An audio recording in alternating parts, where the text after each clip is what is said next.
哇，长腿迷人，杨柳细腰，长发飘飘，这得是女神级别的吧？哎，没听说公司来新人啊，会不会是客户啊？哎，谁啊？你自己去看不就知道了。美女，你东西带了？你不会想说带的是明星吧？姚晨，欣姐姐，咱来商场干嘛呀？来商场能干什么？shopping喽。不是去见跟我们公司有合作的赵总吗？叶晨，我一直觉得你的衣品太差了，每次跟我出去对外活动，我都觉得你严重影响公司的形象。左思右想，治本是来不及了，先给你治治标吧。可我今天下午还有好多工作没做，我现在也没心情逛街。作为你的上司，我认为现在对你来讲最重要的工作就是买衣服。你听还是不听？反正上班时间我说了算。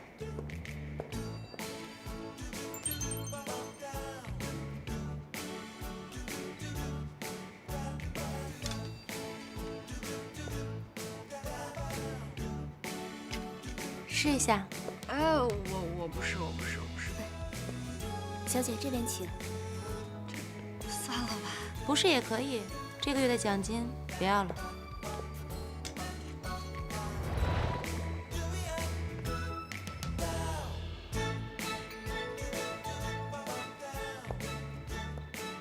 看不出来啊，严小晨，身材还可以嘛。行，我那2件衣服和他这一身都要了。哦，我都不要。那辛小姐，包了。好。这太贵了，我不能收。收？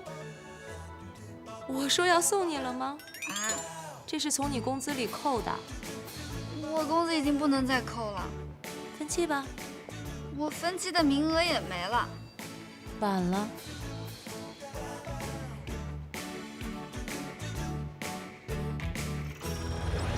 我自己来。没关系的，小姐，您可以先试试看，不买也没关系。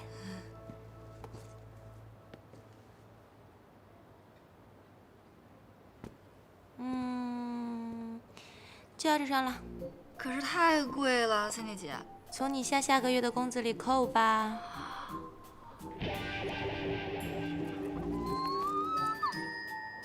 辛小姐，您来了，这边稍坐，我去帮您安排技师。森姐，我下个月、下个月、下个月的工资都已经透支完了，没钱了。啊？那怎么办啊？要不你慢慢坐，我在楼下等你。哎，我请你。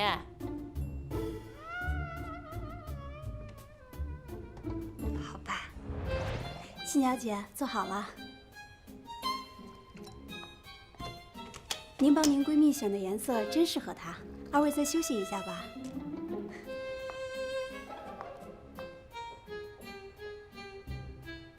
她竟然说咱俩是闺蜜，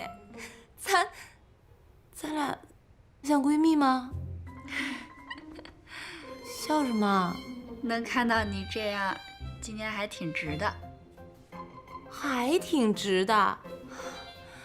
叶晨，你这么说对得起那些漂亮的衣服和鞋子吗？我对这些东西又不太感兴趣。这可由不得你。你听说过凡伯伦效应吗？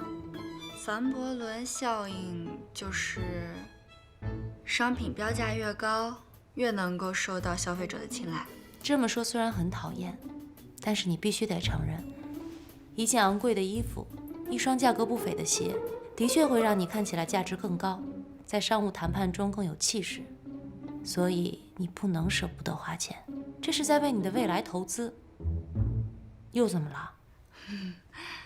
我是觉得你一本正经的时候，感觉像在捉弄我，但是你在捉弄我的时候吧，我又觉得你挺一本正经的，就是这个感觉特别微妙，我也说不好，好像是有点。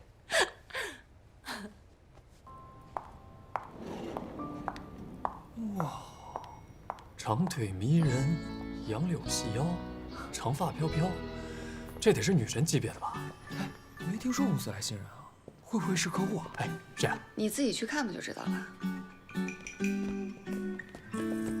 美美女，你东西带了。你不会想说掉的是你亲吧？姚晨，你搭讪的套路是不是得改一改啊？小陈，咋？叶小晨怎么变这样了？我刚以为我跟 Cindy 姐说话呢。看什么呢？上班时间不用工作啊？聊什么呢？哎，程总，哎，怎么样？什么怎么样？我的作品呀。陈总早，你们干嘛呢？乔总早。走。怎么了？啊？问你怎么样？什么怎么样？哦，挺好的，不错。不过你们俩什么时候关系这么好了？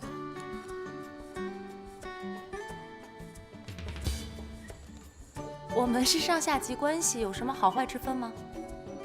我这样对他只是因为我们公司的形象考虑。啊，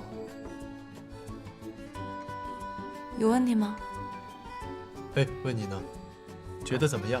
有没有什么问题？啊，不错，不错。嗯。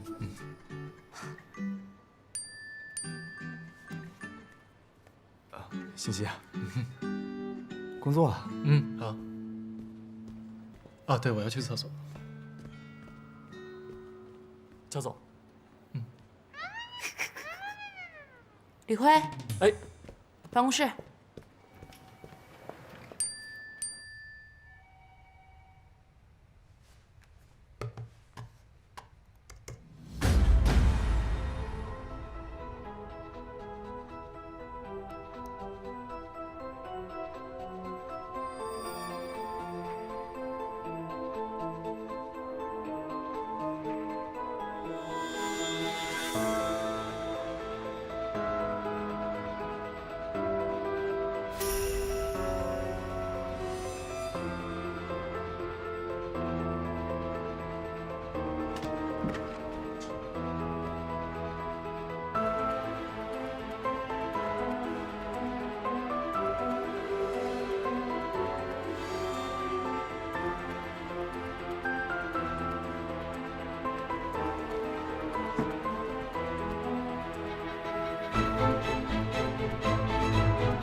陈总，有什么事儿不能在公司说，非得来这儿啊？没什么，就是想问你一下，最近跟沈侯怎么样了？怎么会问这个？我俩是出了点小问题。其实爱情这个东西啊，如果两个人要是真的不合适的话，也不用勉强。什么意思啊？我是怕，如果你们继续这样下去的话，沈侯迟早有一天他会伤害你的。如果注定结局是这样，那还不如长痛不如短痛。我知道您一直都很关心我。您刚才说的这些道理呢，也都是为了我好。但是我有我自己的想法，我也有我自己的解决方式。我和沈侯之间就只是需要磨合，我们没有任何原则性的问题，所以我觉得您不用过于担心我们。你要没什么事儿，我就先回去上班了。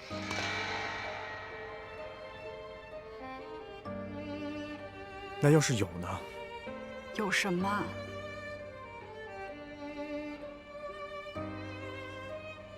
原则性问题。如果真的有，我会和沈侯一起努力的去把这个问题解决掉，也用不着您来操心。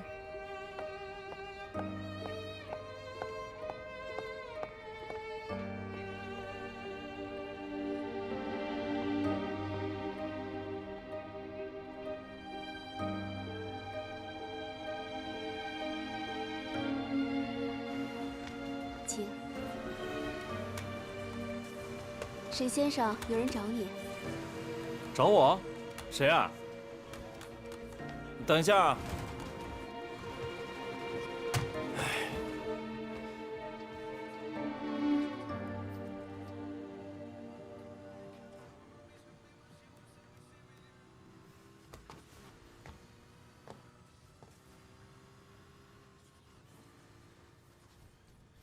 过来坐。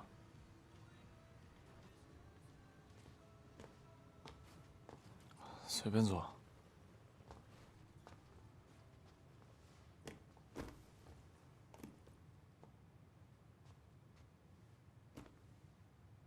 这半个月，你还好吗？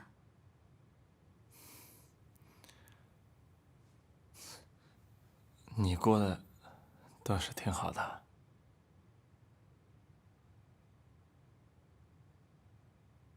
对不起。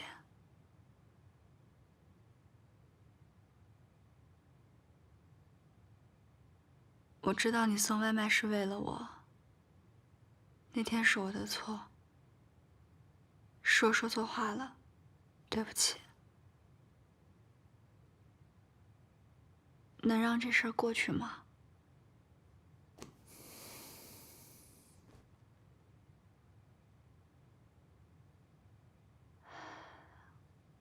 我算了一下，我的工资每个月除去要还陈志远的钱，剩下的如果节约点是够咱俩的日常开销了。你的工作可以慢慢再找，但是我不希望你再做这么辛苦的工作了，可以吗？沈侯，我需要你不是因为你多能吃苦，多能赚钱，是因为和你在一起的时候我非常开心，我非常快乐，我不能没有你。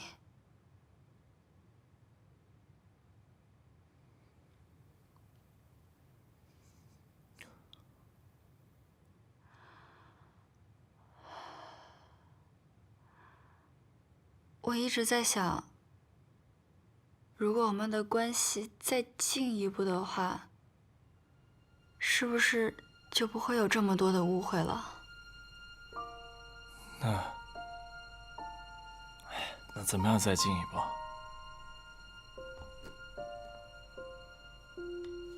你不是跟我说你想结婚吗？你是认真的吗？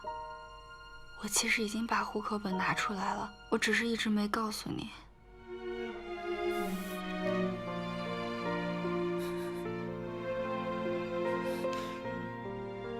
他这么优秀，你又没工作，拿什么养活他呀？我肯定会找一个很好的工作，我一定会把您还有小小照顾得好好的，你妈就绝对不会再问别人借钱了。我可以的。对不起，小小，我不能跟你结婚。不是我不想，是你现在看看我，我现在这样落魄的样子，我怎么跟你结婚？我拿什么跟你妈保证？我能给你幸福吗？我可以什么都不要。可是我要，我是个男人，我要赚钱，我要让你过上更好的生活，我让你不再开口向别的男人借钱。我要正大光明的把你带到我爸妈面前，告诉他们，我可以养活你，而不是像你现在这样，依然这种想法、这种语气告诉我，你可以什么都不要。所以你不想结婚？我想，我太想了，可是我现在不能。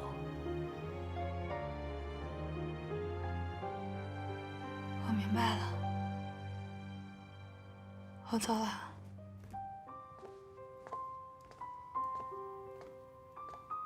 小小，对不起，你能不能再多给我一些时间？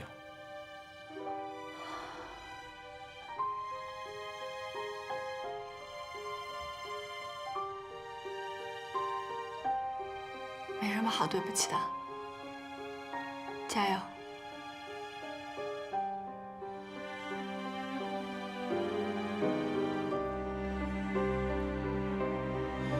加油！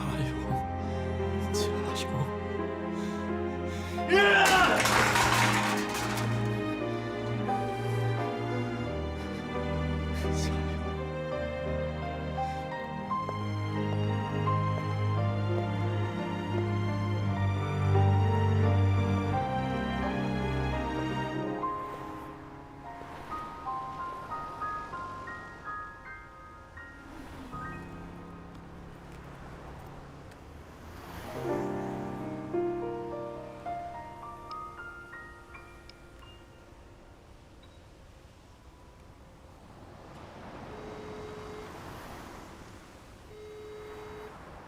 梁小晨，你会做饭吗？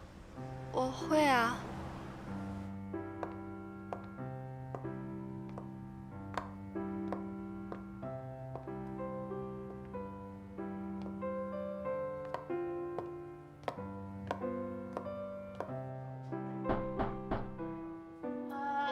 门没锁，自己开门就好了。谢谢姐。门口有拖鞋，自己换。阿姨这几天病了，有点乱。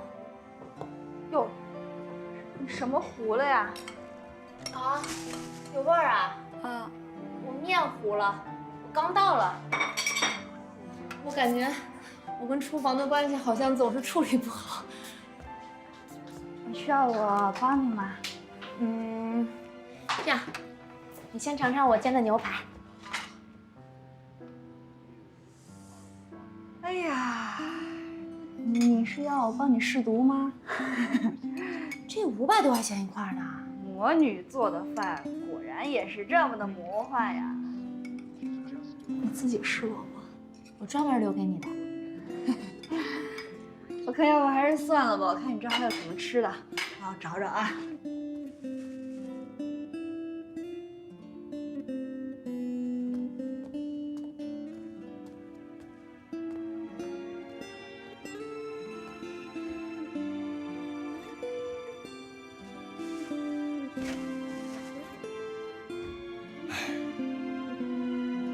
小陈来了。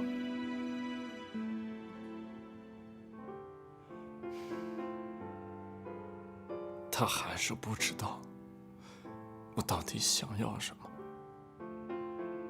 我在这段感情里，我已经很努力了，我也在拼命的为他改变。可是为什么我看不到希望？我不是不想结婚，我只是不想一无所有的跟他结婚。你明白我的？不是，我明白。你等会儿，他刚才来这儿是跟你求婚的。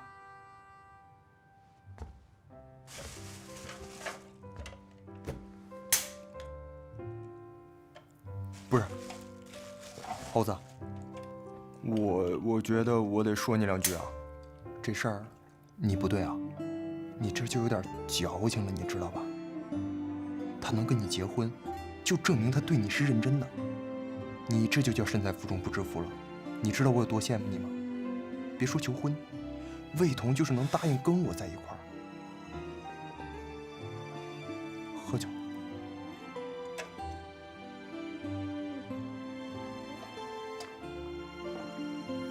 哎呀，行了，过去了啊。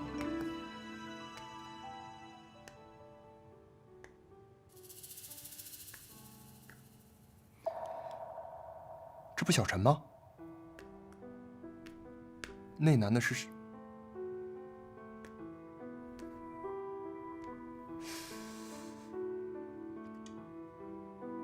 不是猴子，这肯定是个误会，这绝对是假的。这照片，小侯，你别再污蔑小小了，我对他什么都不会变，你别再费劲了。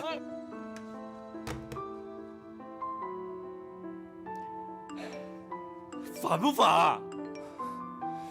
消消气儿，消消气儿，肯定是假的，啊，他不是那样人。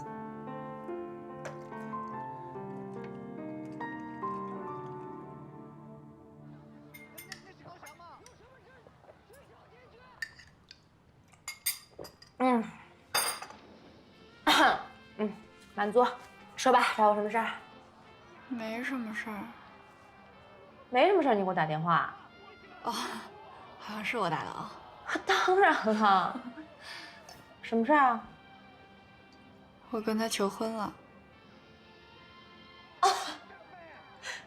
你求的婚？嗯。姚晨，我真是小瞧你了，你女英雄啊！什么时候结婚？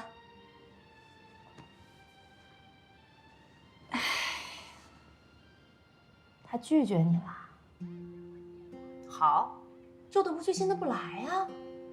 挥别错的，才能跟对的相逢；分了手，才能有更好的等着你。可我没想着跟他分手。我跟他吧，你可能不太了解，他对我来说特别重要。就在他没出现的时候，我的世界只有2个颜色，一个黑，一个白。可是当他出现了，他就像一束阳光一样，把我整个世界都照亮了，还给我带来了五彩缤纷的颜色。这就是我离不开他的理由，这是他的魔力啊！我没有想到你对他这么迷恋。那如果你俩真不合适呢？不会的。大学的时候，你们2个是可以很纯粹的谈恋爱，享受爱情。可是等到了社会上，你们要共同面对生活的时候，你就会发现，2个人一样的人生观、价值观比什么都重要。要有一样的追求，要有一样的步调。现在的你，为工作努力，为现实筹措，他在干嘛？他追得上你的步伐吗？难道这个不会伤他自尊心吗？你们的问题会越来越多的，矛盾会越来越升级的，然后到最后你们就真的根本没有办法去面对。好了，孙姐，我现在不想再听这些事儿了，咱换个话题聊聊。那我们聊点什么呢？说一说我。你别看我跟你说的头头是道的，其实，在爱情面前，我才是一个十足的失败者。程志远是我前男友，你知道吧？他跟你说的。他还跟你说什么了？没了。他就没有告诉你，我们俩的开始是因为我的阴谋。我为了能跟他在一起，在一个下着大雪的天气里，把他约到了我们学校的实验室。你找我来，有什么事儿跟我说吗？我们直接点，你觉得我怎么样？很好啊。做你女朋友怎么样？不好意思啊，我还没想交女朋友。现在可以开始打算了。好，那你容我考虑一下。你有2个小时的时间。什么意思啊？我让詹姆斯把门锁了，也就是说，在未来的2个小时的时间里，这里只有你和我。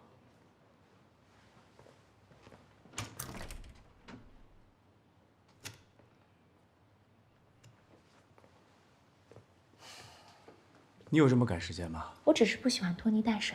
那我现在就可以告诉你我的答案。说2个小时就2个小时，你有的是时间慢慢考虑。计时开始。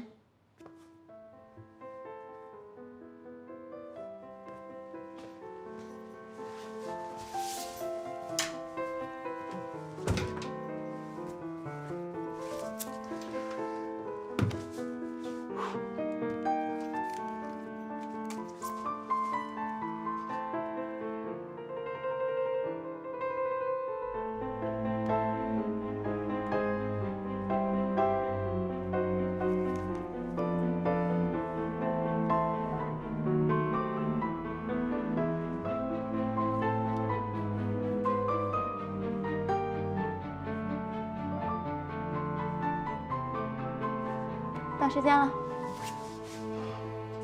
我考虑清楚了，我暂时还不打算交女朋友。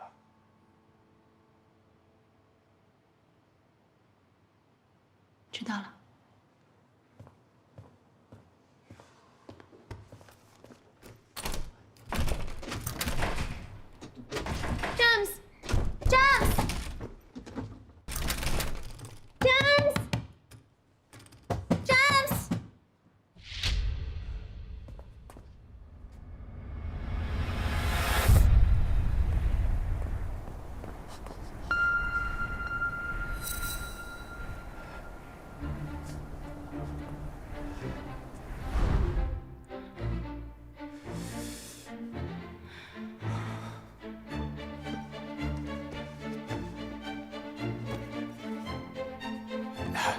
坐这儿。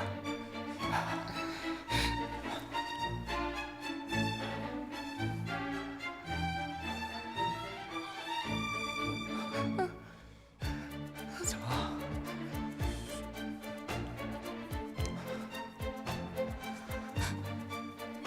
你发烧了？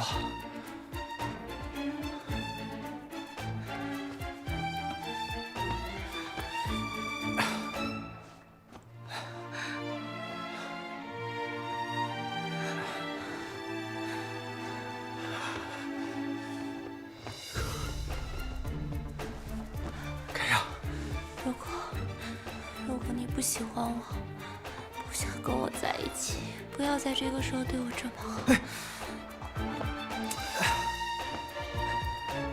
过来。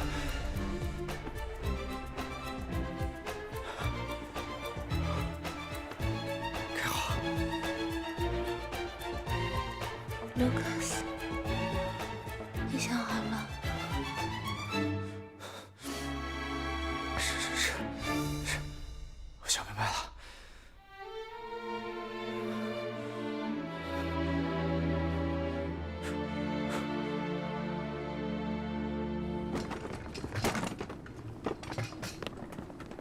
Stop。怎么了？什么？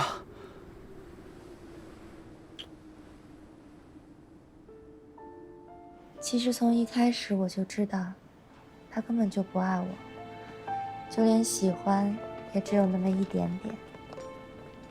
但是对我来讲足够了，因为我很自信，我觉得我那么优秀，他会慢慢爱上我的。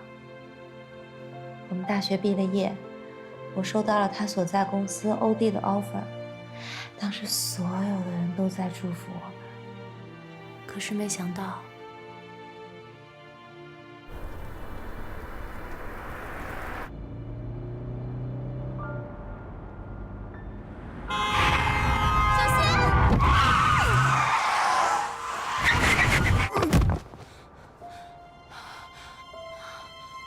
志远，你怎么了？胳膊怎么了？胳膊动不了了。我没有想到这场意外，居然改变了一切。其实我跟他相处的这2年，我们也不像正常情侣那样，我们也就是牵牵手，拥抱一下，甚至连接吻都很少。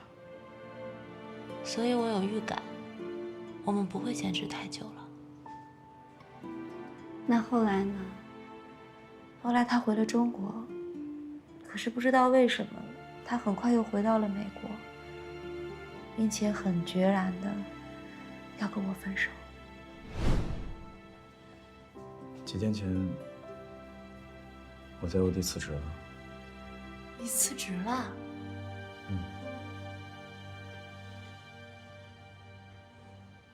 那你怎么都没跟我商量啊？人家是为了你才进的欧弟。我有别的打算，我打算回国创业。你要回中国？那我们怎么办啊？我朋友和家人都在这边，我总不能跟你回中国吧？你想过这些吗？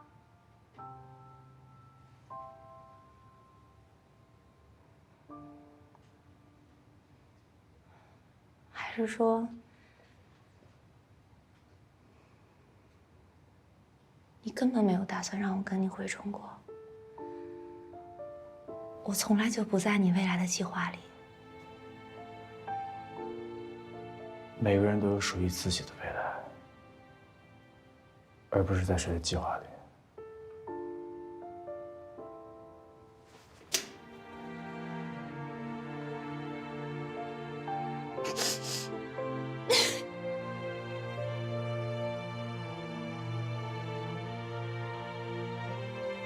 给了，我给了。为什么突然要分手啊？我也不知道啊，我以为他爱上别的女人了，所以我就赌气答应了跟他分手。可是我后悔了，我给他打电话，他的手机已经换号码了，所以我们就失联了1年多。后来一个偶然的机会，我知道他在寻找创业伙伴，我就顺着消息找到他，想加入他的团队。我没有想到他会答应，可是他对我的态度，就好像我们之间那段感情从来没有发生过一样。他这么渣呀？后来乔宇也加入了，我们3个一起创建了 DH。其实我在他身边的时候，有很仔细的观察过，可是我并没有发现他有任何暧昧的对象。我就是觉得他这个人都变了，又说不清楚是哪里变了。他对所有事情都变得很冷漠，把所有的精力都投入在工作里。你知道吗？那个时候我为了引起他的注意，我甚至陪他加班。我还很讨厌乔宇，因为我幼稚的觉得乔宇来了，让我在他心里连能力很强的这个地位都不保了。所以你还说我是迷恋，你不也一样吗？我一直觉得陈志远对你有意思。不可能，不可能，不可能，不可能！你别想多了。你一定要相信我的第六感，我很了解他的。陈志远这个人对所有人都很好，只有对你，在你的事情上，他的情绪总是表现得很特殊。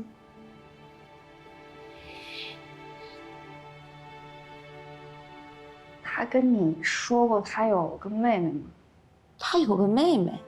对啊，他跟我说过，我跟他妹妹感觉很像，所以我觉得他对我好，可能是因为出自于这种情愫吧。你不觉得这个听起来特别像大叔欺骗小女孩的一种套路？其实跟你说了这么多，我就是想告诉你，感情就要当机立断。如果你决定不分手，那不管有多少的误会，不管有多少的阻碍，你都要想尽一切办法去解决。但是如果你一旦决定分手，你就要快刀斩乱麻，不要像我一样拖拖拉拉，这样你才有空间去追求你自己的幸福。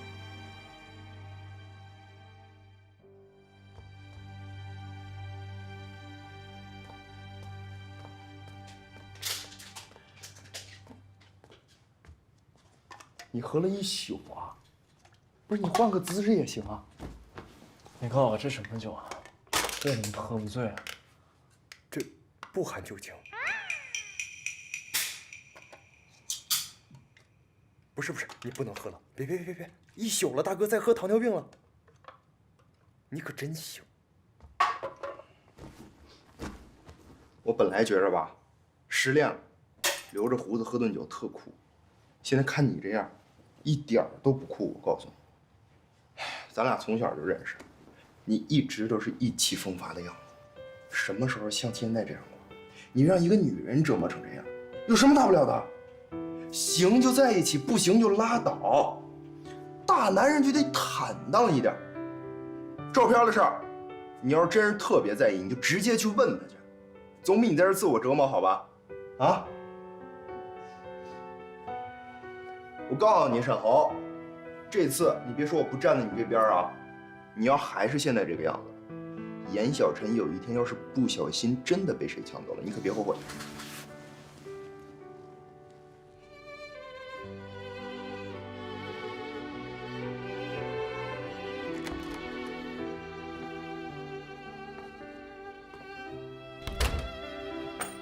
你回来了，你没吃饭吧？我给你弄吃的去。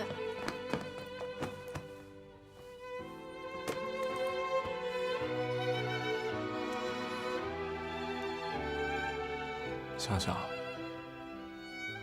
对不起，我想通了。本来我是想，等我有能力的时候，我再风风光光的娶你。可是比起未知的将来，我发现我更怕你提前被别人抢走。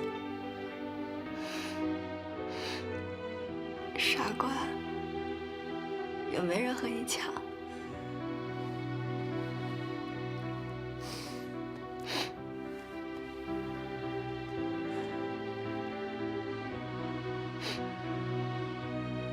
不哭，哭了就不漂亮了。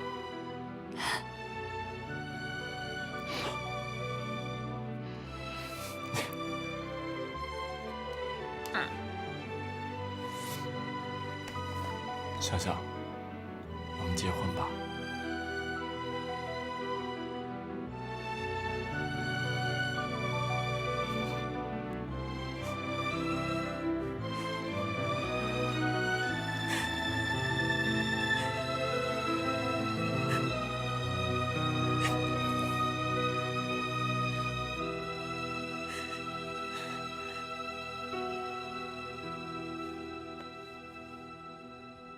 行业渐受风头追捧。据统计，上半年国内电子商务企业已经完成23笔融资交易，总融资规模达到3.3亿美元。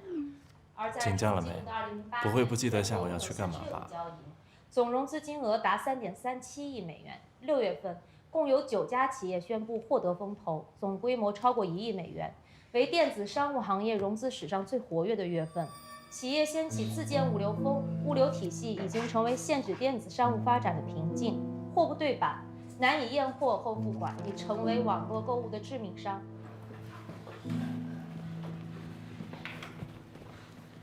跟谁发消息呢？笑这么甜蜜啊！开会的时候就分神，小心我跟Cindy姐举报。举报别人之前，先检讨一下自己。这份报告写得一塌糊涂，到我办公室来一趟。哦。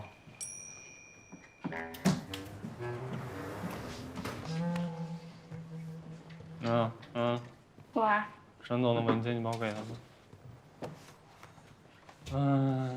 希望我抽出来的时候还能再见到你。加油加油！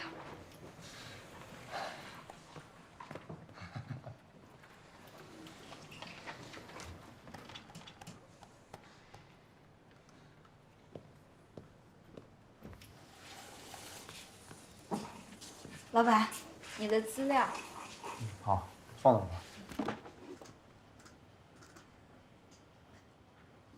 怎么？还有什么事儿？我下午想请个假。请假？干什么呀？我要跟沈侯去领证。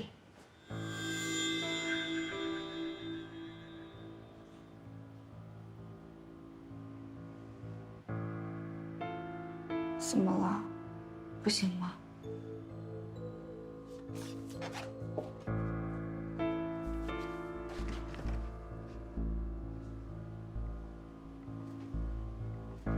小常，这件事情你能不能缓一缓？为什么？有些事情我需要去确认。我结婚，你要确认？不是，你要确认什么呀？你这人怎么管闲事管得那么宽啊？反正我不管，你就算我旷工，扣我工资就行。严小晨，你能不能就听我这一次？就这一次。住呢。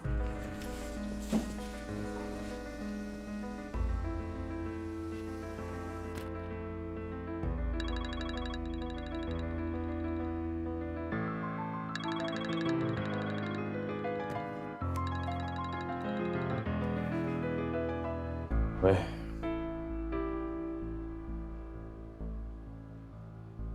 好，那就周五下午。不行，不能来我们公司楼下，我把地址发给你。再见。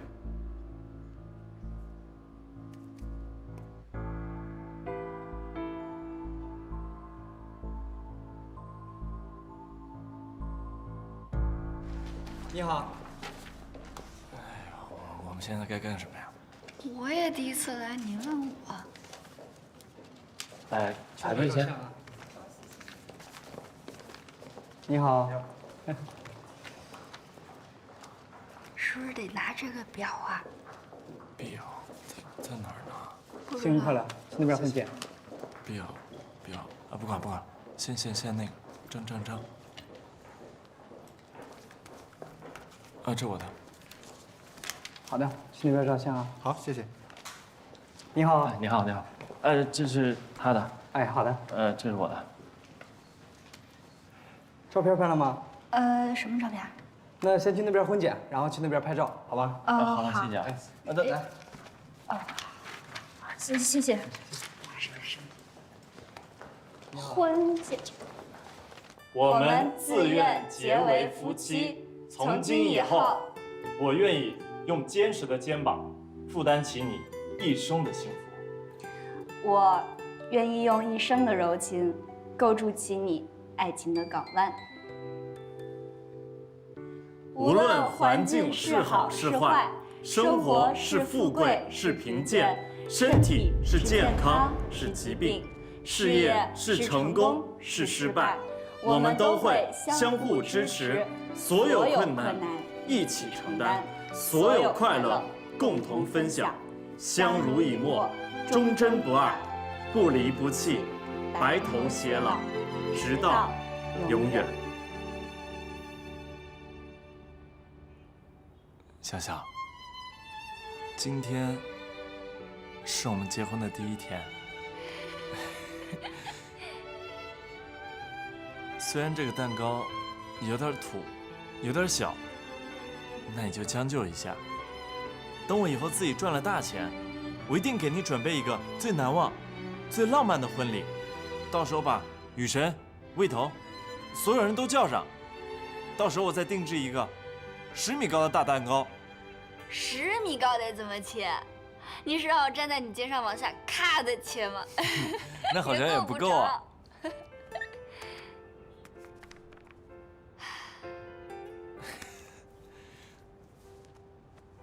笑笑，我们真的结婚了吗？对啊。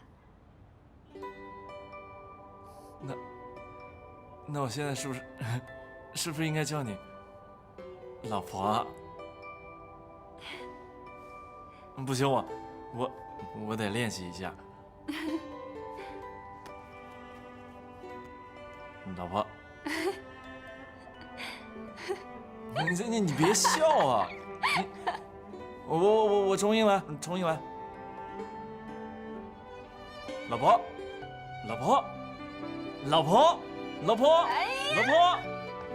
我们结婚了！我们结婚了！我现在是他的人了！我们结婚了！我们在一起了！我们结婚了！喊什么喊啊？结了婚赶紧回家，别在这儿吵！结婚了还不让喊？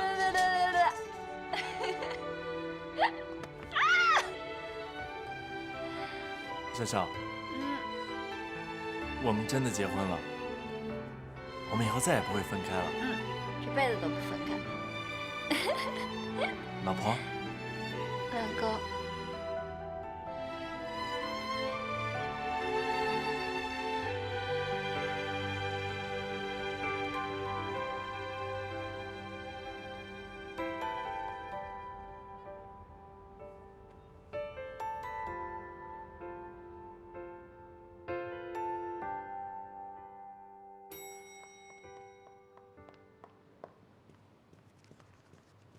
接下来我会对对不起，我迟到了，对不起。好，没关系，坐吧，下不为例啊。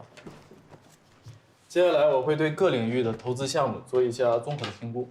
商业用房的供求矛盾现在是比较突出的。其实，在前几年经济过热的时候，商业用房还是比较畅销的。但是随着国家宏观调控政策的实施，这几年处于下降的趋势。但是商业用房的住房面积又不断增加，就加剧了这种供求关系的矛盾。所以我建议，我们的项目重心应该从房地产行业转向于新兴的互联网金融行业。好，就这些。你还有要补充的吗？没有，挺好的。好，那就散会吧。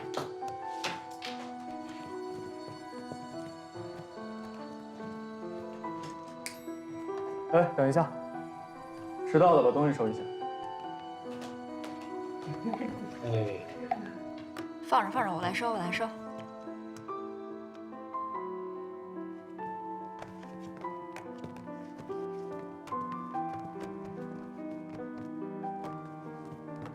哎，潘娜，程总下午什么安排啊？程总，我看一下哈。下午2点，爱因斯坦咖啡厅，深思集团董事长。哦，谢谢。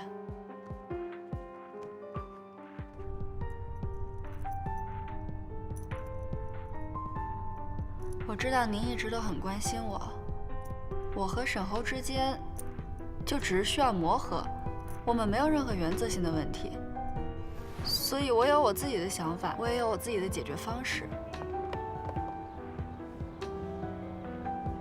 那要是有呢？有什么？原则性问题。我跟沈侯要去领证，这件事情你能不能缓一缓？有些事情我需要去确认。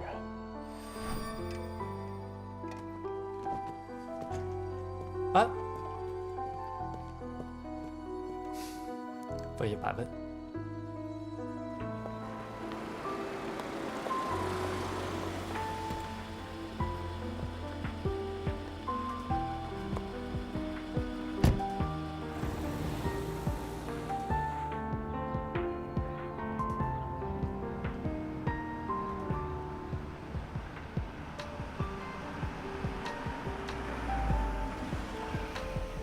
程总，我们到了。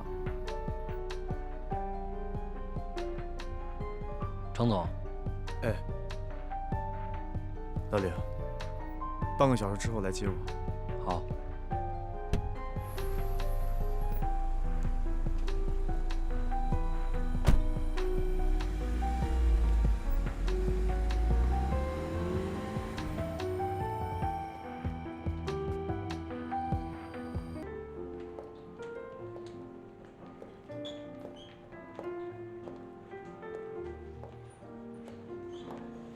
哎呀，实在是不好意思，程总啊，你打电话约了我好几次，说有重要的事情跟我谈，可我一直工作上太忙了，实在抽不出时间。本来应该请你去公司的，希望你不要介意这个环境。有什么事情说吧。既然侯总都这么说了，那我就开门见山了。其实我只想知道，你反对沈侯跟严小晨在一起的真实原因到底是什么？哎呀，我真的是没有想到，你约我来谈，是谈我儿子情感的问题。那也好，我也就直接回答你，他们2个在一起不合适，门不当户不对，你觉得这理由还不够充分吗？充分，很充分，但充分到步步紧逼，不惜毁掉儿子的前途，也要拆散他们，这就不太正常了吧？你说什么呢？侯总啊，您不是无知妇孺，您白手起家建立起一个商业帝国，如果不想他们2个在一起，应该会有很多种方式可以拆散他们。但是现在您的手段太激烈，也太着急了。哎呀，我说小程总啊，你的这些话呀，倒真引起我的好奇心了。你为什么会对自己手下的一个普通员工的私事这么感兴趣呢？好，我明白了，你是在追求严小晨是吗？那我拆散他们两个，正好成全你啊。是这样的，我觉得你行事不太正常，当然也想帮助小陈，看看从别的什么方面可以让你们同意，所以委托了我一个朋友调查你们。什么？但没想到，查到了一些我不该知道的事。你过分了吧？你到底要干什么？沈侯跟严小晨是同一届的高考生，对吧？对啊，他们是同龄人，是同一届高考生，而且还同上一个大学，这有什么问题吗？仅仅只是如此吗？你什么意思啊？我希望您不要误会，其实我来这儿的真正目的，就是希望你不要再阻止他们，让他们幸福的在一起，给他们祝福。我明白了，你今天是来当说客的是吧？而且代表严小晨一方。但是小程总，有一点你必须明白，他们俩将来走不走到一块儿，那是他们自己的事情，跟你我没有太大的关系，尤其跟你。何总，看来你还是不相信我已经知道全部了。你是在威胁我吗？当年沈侯的高考成绩根本不如严小晨，但他却能考到华大的国际贸易系，而严小晨最后却掉了档。这是为什么？这是因为你侯总找人在中间动了手脚。你不要再说了。我不说就可以当这些事情没有发生过吗？就算你说的都是真的，我现在就想知道，你为什么要这么做？你这么做的目的何在啊？啊？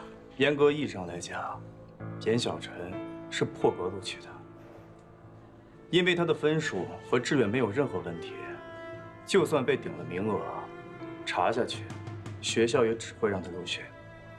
接下来发生的事情，还让我继续说下去吗？接下来的事情，我告诉你吧。我当年托人找了招生处的老师，希望找一个人跟沈侯调换一下专业。可是不晓得怎么搞的，阴差阳错出了岔子，怎么就让严小晨调档了呢？更离谱的是，他的爸爸不依不饶，执意要找学校讨个说法。结果没想到，路上出了车祸。我就是想不明白，真是造物弄人呐！为什么偏偏到现在，让严小晨跟我儿子走到了一块儿？沈侯知道当年发生的事吗？不，他不知道，他什么都不知道。我相信，严小晨和他母亲是绝对不会原谅我们沈家的。所以你明白吧？为什么到现在，我想尽办法就是要阻止他们两个在一起？我就怕，日后万一他们生活在一起，早晚他们会知道事情的真相，那怎么办？两个人非痛苦死不可。与其那样的话，长痛不如短痛，还不如让他们现在就分开。我已经无意当中对他们家造成一次伤害，我不想让他们母女两个再受第二次折磨。我的心情你能理解吗？我情愿做恶人，我情愿牺牲我儿子的幸福，我情愿让我儿子恨我，我都不能让他们在一起。你明白吗？您说的我都明白，但现在已经晚了。他们不会因为你的阻拦而分开，不光是您，任何人都不行。为什么？因为他们结婚了。不可能，这是不可能。看来我猜的没错，沈侯是瞒着你，跟小陈秘密登记结婚的。总而言之，现在不管是我对小陈，还是您对沈侯，我们能做的就是什么都不要说，也不要刻意阻拦，否则我能被你的行为逼着去查明真相，他们也一定可以。现在我们唯一能做的，就是把这个秘密封存下去。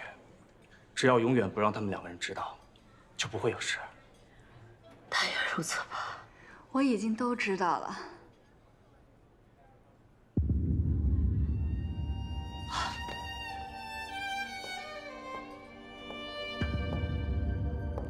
你怎么会在这儿？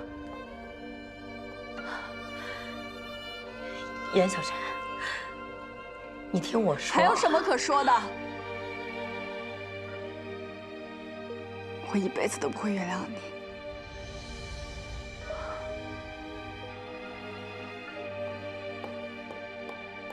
杨晨。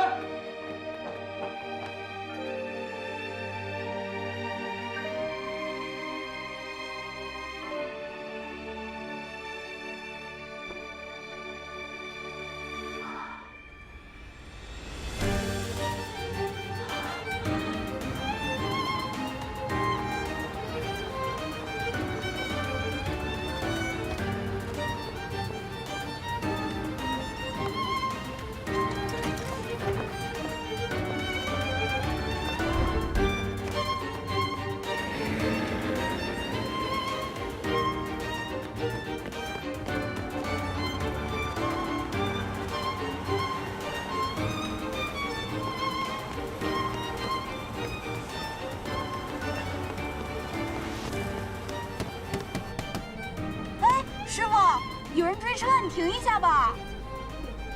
公司有规定的，中途不能停车的。对啊，师傅，你停一下吧。停一下。师傅，停一下吧。停一下吧，师傅。帮个忙，太危险了，师傅。对呀，帮帮忙，停一下吧。那好吧，我等一下靠边停车吧。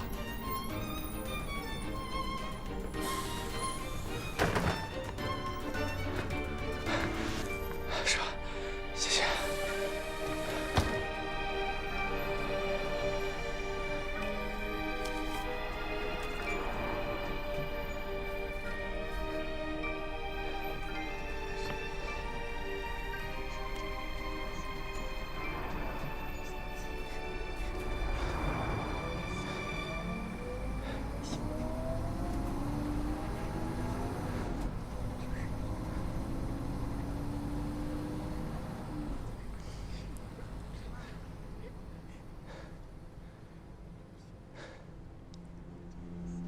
我就是希望能够找一个人，跟沈侯调换一下专业。可是不晓得怎么搞的，阴差阳错出了岔子，怎么就让严小晨调档了呢？更离谱的是，他的爸爸不依不饶，执意要找学校讨个说法。小小，爸爸一定让你读你喜欢的学校，做你喜欢做的事儿。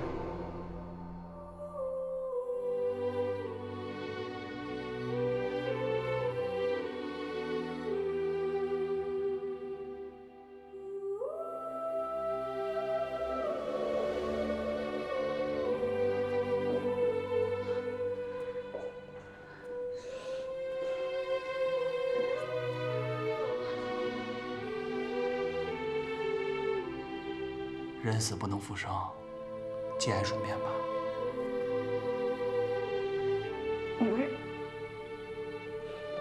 你们是不是搞错了呀？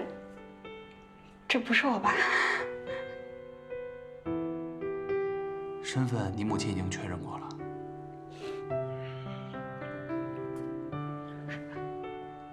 不可能，不可能！这绝对不是我爸，我爸没死。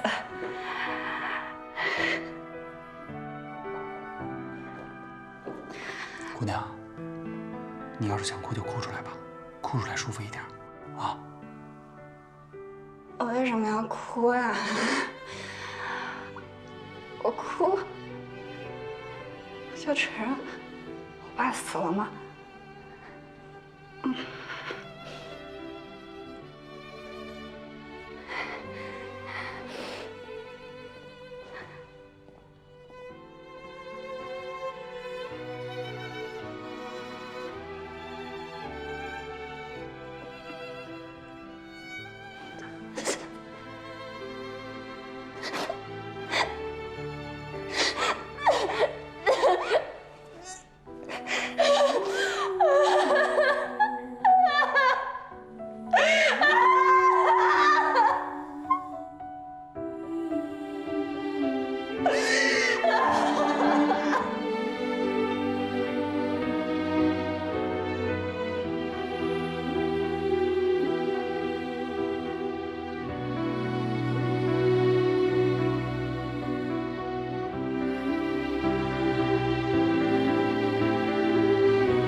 来，终点站到了啊！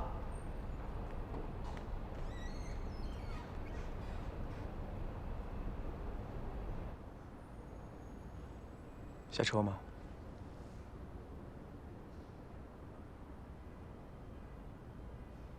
下车吧。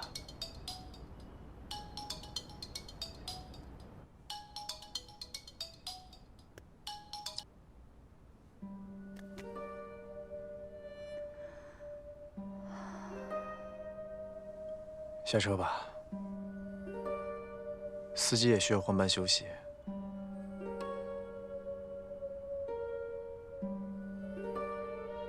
就算你这个样子，躲在车里不说话，它也不会形成一道屏障，帮你来抵御外面的世界。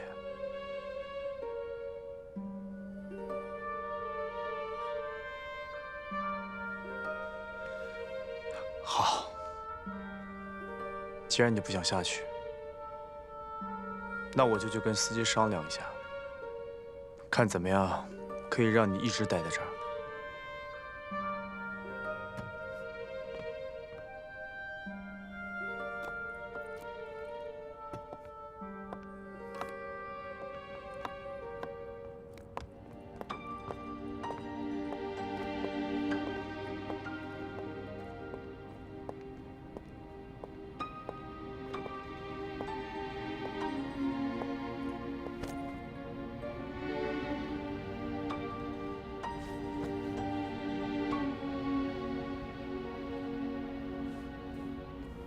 你还没吃饭，饿了吧？我带你去吃点东西。我给老李打个电话。我求你了，别管我了，你走吧。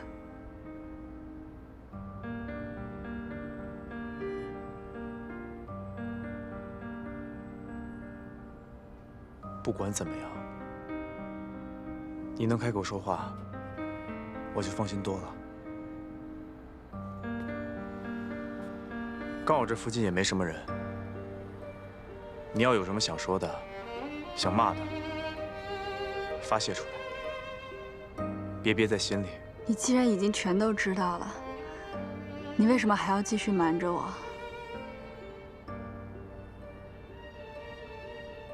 我只是觉得，有的时候就算你知道真相，但不一定换回来好的结果。我只想看到你开心，不想看到你难过。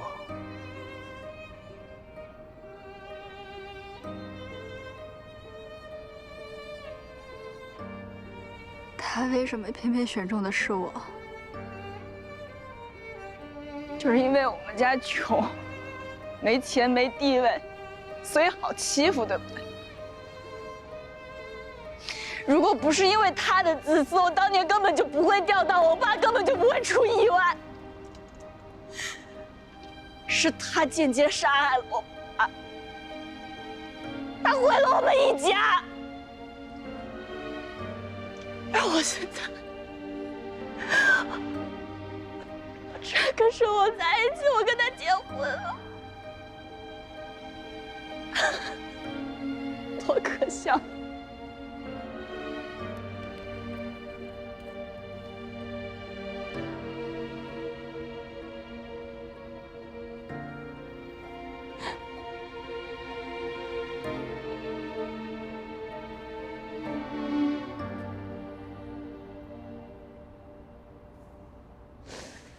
都过去了，这一切都过去了。而且当年做错事的人是侯月珍，也不是沈侯。你刚才也都听到了，沈侯他跟你一样，当年只是一个孩子，他什么都不知道。所以这件事情，你最好不要告诉他，否则的话，他会跟现在的你一样，自责跟痛苦。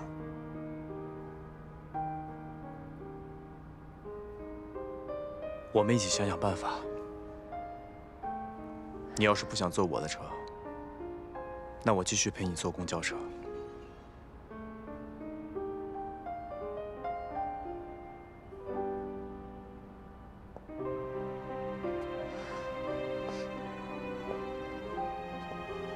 你知道我要去哪儿吗？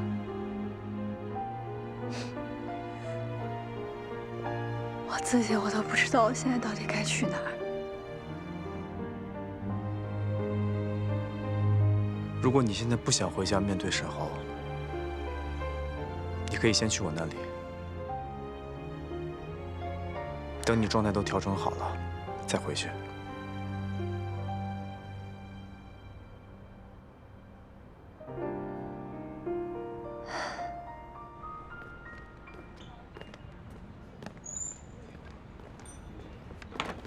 哎呦我去！还我！等会儿，你等会儿。打包这么多啊！你这典型薅公家羊毛，知道吗？占便宜没够。我告诉你，我可是给了钱了，而且哥们儿今天啊，特意做了2道我新学的菜。哎呦，我呸！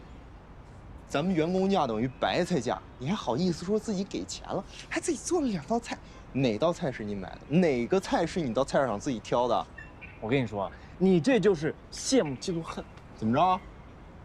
来，我给你点温暖的拥抱。你别碰我啊！你走开，你别恶心。哎呀，等。哎呀，嘿，我告诉你啊，面包会有的，爱情也会来的。你的爱情就在来的路上。我的爱情已经走远了。那你拿赛车追他呀？我车开得太猛，坏了我。你等我修好了，重振旗鼓，我就不信了。哎，拿下他！拿下他！我告诉你，咱俩现在已经不一样了。你已经结婚了，你是真正的大人，我们在不一样的世界了。那你也加把劲儿啊！加什么劲儿？赶紧走吧，别撇了，一会儿菜凉了。我先给他打个电话。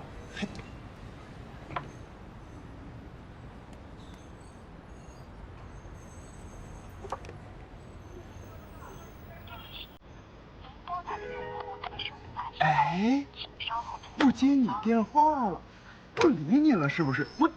我告诉你，他肯定是在忙。我不跟你说，我走了。你走吧。慢点骑啊。回吧。哎呀，这孩子终于长大了。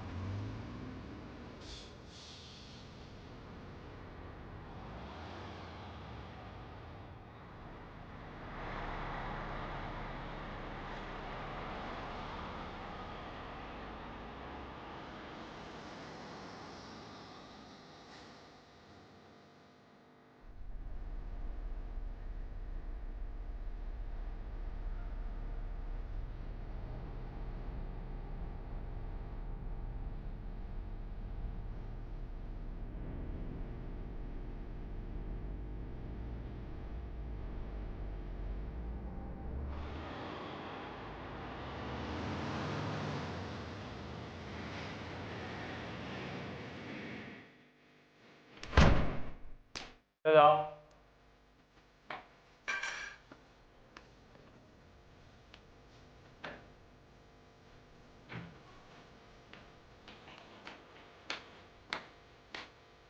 小小，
我拨打电话。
喂，沈侯，你回来吧，我跟你爸爸有话想对你说。我现在在忙，没空。严小晨，他现在和你在一起吗？没有。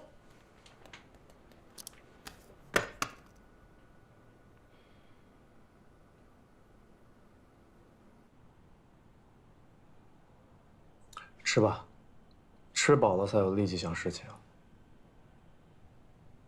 你要是没什么胃口的话，我再去煲一个汤。不用了。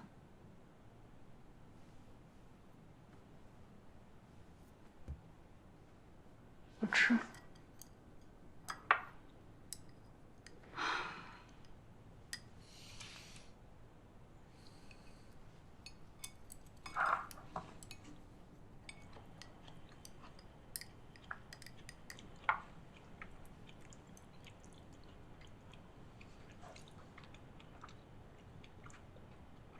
我觉得你说的对，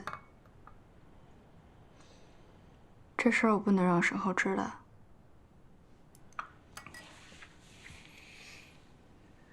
他是无辜的。可是我不知道我该怎么去面对我们今后的婚姻，还有我们的家庭。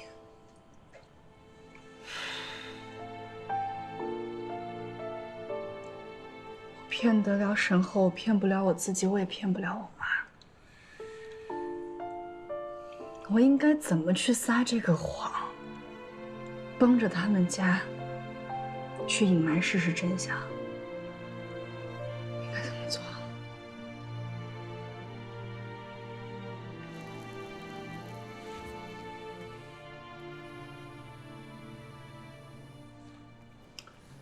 沈侯，接还是不接啊？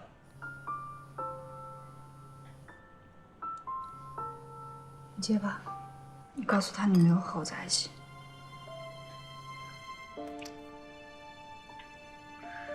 喂，小陈啊，他没有跟我在一起。好，再见。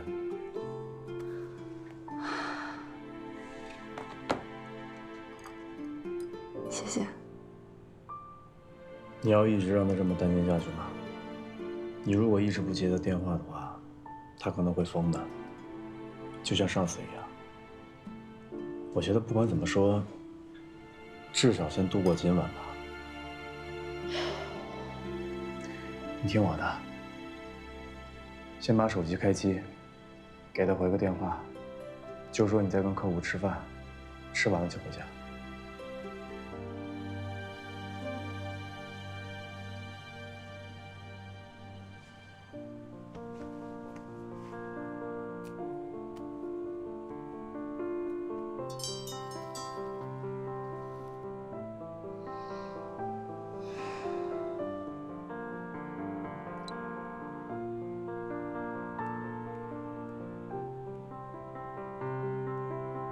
打过去。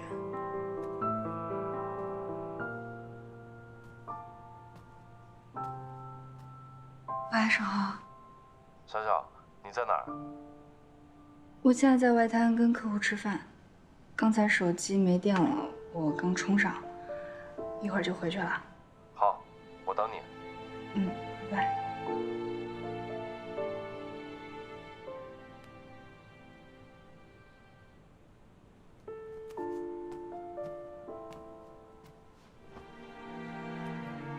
快吃吧，吃完了我送你下去打车。